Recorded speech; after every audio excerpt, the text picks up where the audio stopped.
నమస్కారం ఫ్రెండ్స్. నేను ఇప్పుడు మాట్లాడబోయే టాపిక్ ఏంటంటే బీఆర్ఎస్ పార్టీ ధర్నా చేస్తుంది.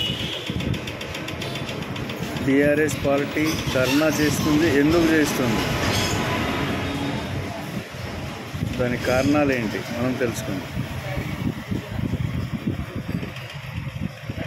బీఆర్ఎస్ పార్టీ గత 2 రోజులుగా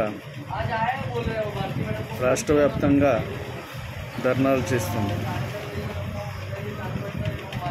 ఎందుకంటే కాంగ్రెస్ ప్రభుత్వం 2 లక్షల వరకు రుణమాఫీ చేస్తా అని చెప్పి అందరి రైతులకు చెయ్యలేదని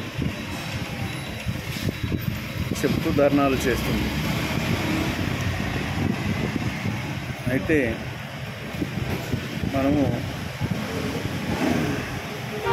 కొన్ని నెలలు ముందుకెళ్ళి మాట్లాడుకుందాం, కొన్ని నెలలు వెనకకెళ్ళి మాట్లాడుకుందాం.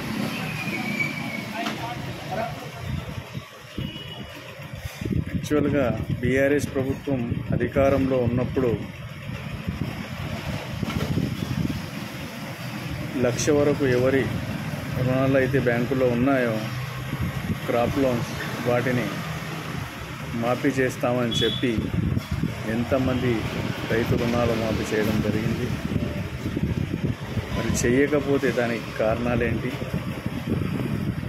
మీరు ఎందుకు చేయలేదు?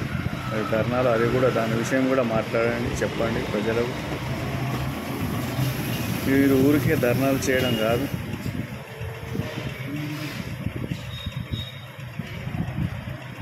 మరి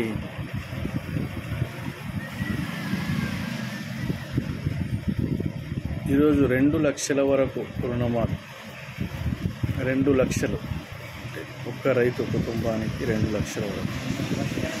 అది యాక్చువల్లీ ప్రభుత్వానికి సామాన్యమైన విషయం కాదు. అసలు 30,000 కోట్ల పై చిలుకు డబ్బుల విషయం.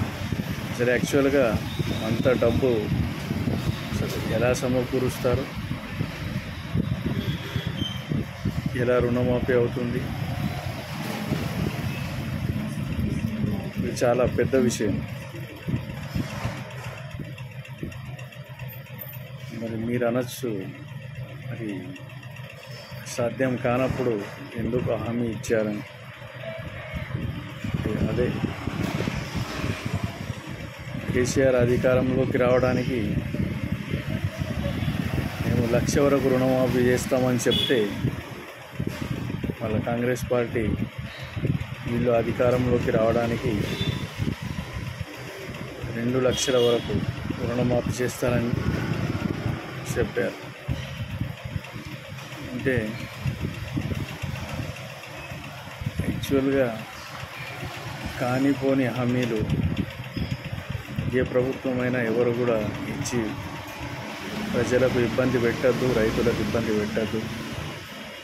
అసలు రైతులకు ఈ రుణమాఫీ ఎటువంటి డబ్బుల సాయం అవసరం ఉండదు. రైతులకు కావాల్సింది వాళ్ళ పండించే పంటకు మద్దతు ధర ఇస్తే రైతులు మీకే గవర్నమెంట్కే ఉల్టా రుణాలు ఇచ్చే స్థాయికి చేరుకుంటారు. కాబట్టి ఇటువంటి హామీలు ఇచ్చి రైతులకు ఇబ్బంది పెట్టొద్దని నేను కోరుకుంటున్నాను. నమస్కారం.